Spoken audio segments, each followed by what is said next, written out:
कौन सा 10वां? किस इमाम ने मनाया? ईद पर 10वां? ये दरअसल ईद उल फितर पर ही 10वां मना रहे हैं, या ईद उल अजहा की अहमियत को कम करने के लिए क्या कहते हैं, हजरत मुस्लिम की शहादत हुई गुज़िश्ता रोज, हम कैसे मना लें? ये तो सिर्फ 2 ईदों के ऊपर तुम्हारा इतना रुझान क्यों है? सिर्फ 2 ईदों का मस करने के लिए क्यों है इतना ज्यादा? अगर 10वां ही मनाना है तो खाली ईद उल फितर और ईद उल अजहा ही क्यों?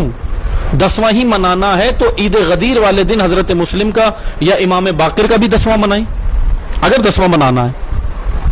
इमाम बाकिर की शहादत हुई ना 7 ज़िलहज को, तो फिर आप 18 ज़िलहज को 10वां इमाम बाकिर का मनाओ। अगर 10वां ही मनाना है तो 8 रबीउल अव्वल क्यों, 9 रबीउल अव्वल क्यों ईद ज़हरा मना रहे हो? उस दिन इमाम हसन मुज्तबा और रसूलुल्लाह का 10वां भी मनाओ।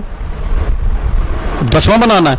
अगर 10वां मनाना है तो 25 रजब इमाम मूसा काजिम की शहादत, 4 शाबान 10वां बनता है, क्यों नहीं बना रहे? क्यों हजरत अब्बास का जश्न कर रहे हो? 10वां मनाओ। क्योंकि ये वो लोग हैं, ये दरअसल कोई फिरका नहीं है तशय्यो में, ये दज्जालियत है, इनके कोई अकाइद नहीं है, ये फितनागर हैं, फितने पैदा करने के लिए तशय्यो में डाले गए। ईद पर 10वां, कभी ईद उल अज़हा पे हजरत मुस्लिम का गम। ईद का फलसफा ही नहीं समझे। अब वो सादा लोग, मैं उनसे मुखातिब हूं कि अवाम इनके बेशऊरी में ना आ जाए। ये मुकद्दस गौशाला लाए हैं, जैसे मूसा अलैहिस्सलाम के जब पर्दा गैब में गए, या अल्लाह ताला ने उनको कोह तूर पर बुलाया मूसा अलैहिस्सलाम को, तो उस वक्त नबी खुदा हजरत हारून को उम्मत छोड़कर कहां गई? सामरी के गौशाले के पीछे, क्योंकि वो मुकद्दस गौशाला बना के लाया था और कह रहा था ये खुदा है। मुकद्दस चीजें लाता है, हर दौर में सामरी मुकद्दसात लेकर आता है उम्मत को गुमराह करने, बेशऊरों को गुमराह करने।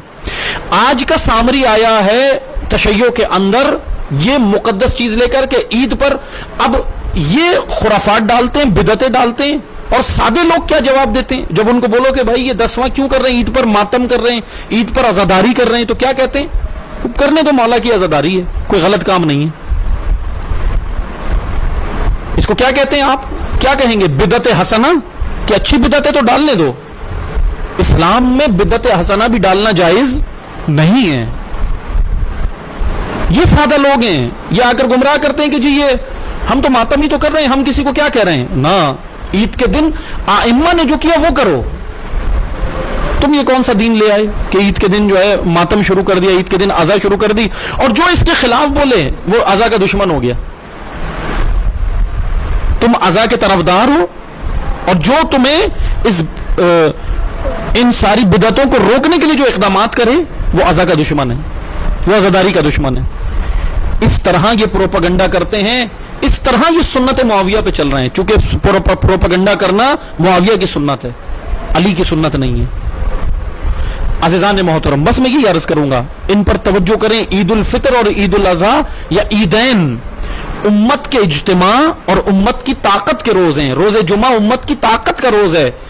इमाम बाकिर अलैहिस्सलाम या इमाम सज्जाद अलैहिस्सलाम ने जब मसनद हुकूमत, चूंकि इमाम का हक था, अब ये रिवायत लाते हैं, मैं एक और अर्ज करूंगी, रिवायत लाएंगे जी मौला ने देखो ईद की नमाज के बारे में क्या कहा, जुमे की नमाज के बारे में क्या कहा, कि ये हमारा हक था, वहां पे तागूत बैठा है। इमाम ने किसके बारे में कहा था? तुम इमाम के कलाम को ज्यादा बेहतर जानते हो, तुम इतने बड़े मतलब आलिम हो गए। इमाम ने क्या कहा था कि बनु उमैया के इमाम जुमा व जमाअत, बनु उमैया की तरफ से मुकर्रर करदा, बनु उमैया की हुकूमत और हुकूमती मुकर्रर करदा जितने इमाम ईदैन और इमाम जुमा थे, उनको इमाम ने कहा कि यह हक हमारा था। और इन जोहला ने जानबूझकर ये मनगढ़ंत चीजें डाली कि वो हदीस उसको उठाकर कहां पर फिट किया इन्होंने, कि ये तो इमाम ने सबके बारे में बोल दिया, अब जो भी जुमा पढ़ाएगा, अब जो भी ईदैन पढ़ाएगा, वो हक के इमाम बाकिर और हक के इमाम सज्जाद को गसब कर रहा है। इन्होंने ये बाकायदा ये किसके ऊपर? शिया उलमा के ऊपर ही ये डाल दिया कि अब आप भी नहीं पढ़ा सकते। अगर शिया आलिम जुमा पढ़ाएगा, शिया आलिम ईदैन पढ़ाएगा, तो कहते हैं तुमने हक के इमाम सज्जाद गसब किया। ये हैं गुमराह कुन नजरियात। इसीलिए इमाम जाफर सादिक अलैहिस्सलाम ने माआनिउल अखबार में कहा कि हमारी हदीस, एक हदीस जमा करने वाला, एक हदीस समझने वाला 1000 हदीसों को सिर्फ जमा करने से बेहतर है। एक वो जिसने 1000 हदीसें जमा की, एक वो जिसने एक हदीस को समझ लिया। इमाम ने कहा ये फकी है, ये फकी बनेगा। فقیہ بننے کے لیے حدیث کو سمجھنا ضروری ہے. حدیث کو پڑھنا کوئی کمال نہیں ہے, کتابیں پڑھ کے ممبر پہ آ جانا کمال نہیں ہے. کتاب میں سے نکالنا کیا مستند ہے, کیا ضعیف ہے, کون سا راوی مستند ہے, کون سا جو ہے وہ علم رجال کی اصطلاح سے کون سا راوی مردود ہے, کون سا راوی مجہول ہے, کون سا راوی شرط الخمیس میں آتا ہے, یہ دیکھنا, یہ محقق تحقیق کرتا ہے. اسی لیے تدبر, تفکر اور تعقل کا ہر امام نے ذکر کیا. بس آپ توجہ کریں, ان سامریوں کے جھانسے میں مت آئیں.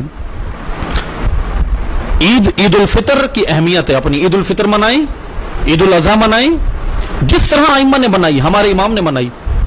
عید اللہ کی عبادت کا دن ہے, عید اللہ کی بندگی کا دن ہے. عید الفطر, فطرت کے اوپر سے جو آپ نے روزے رکھے, پورے 30 دن ماہ رمضان میں روزے رکھے, انسان کی فطرت سے غبار اٹھا, طبیعت کا غبار ہٹا, غرائز کا غبار ہٹا, شہوتوں کا غبار ہٹا. اب جو فطرت پاکیزہ ہو گئی, اس کی فطرت کی پاکیزگی کی وجہ سے اللہ نے تحفتاً عید الفطر عطا کی ہے. انسان کی فطرت کی پاکیزگی کی وجہ سے, اسی لیے اس کو عید الفطر کہتے ہیں. فطرت سے فطر ہے, فطرت کی وجہ سے فطر کہتے ہیں. یہ عید فطرت ہے, یہ عید بندگی ہے, یہ بندگی کا روز ہے ائمہ کی نگاہ میں. ائمہ کی طرز پر منائیں. اب آپ یہ سارے مثلا کلچر دیکھ کر کے گھومنے پھرنے جا رہے ہیں, ملنے جا رہے ہیں, سوئیاں کھا رہے ہیں, یہ کر رہے ہیں, تو آپ اس کو سمجھو اگر عید ہے تو یہ تو آپ کا کلچر ہے. امام مجتبیٰ کی طرح عید مناؤ, امام حسین کی طرح عید مناؤ, کربلا کے بعد امام سجاد کی طرح عید مناؤ, امام رضا کی طرح عید مناؤ. انہوں نے کب کون سا 10واں منایا, انہوں نے کہاں سے منایا؟ اور یہ آج جعلی حدیثیں چھاپنے کا کام کر کے تم لوگوں کو گمراہ کر رہے ہو. واٹس ایپ پہ چلانا اور سوشل میڈیا پہ چلانا جعلی حدیث امام کے نام سے. عوام اتنی سادی نہ بن جائے. یہ آج کی صفین کو سمجھو. اگر آج کی صفین نہیں سمجھے تو پھر کیا فیا لیتنی کنت معکم کرتے ہو, کہ کاش ہم ہوتے, کیا کرتے؟ اگر بے شعور آج بھی, جو آج بے شعور ہے, اگر علی کے دور میں بھی بے شعور ہوتا تو اس وقت بھی وہ یہ نہ سمجھے کہ یہ جو نعرے لگانے والے سمجھ رہے ہیں کہ ہم اس وقت ہوتے تو یہ کر دیتے, وہ کر دیتے.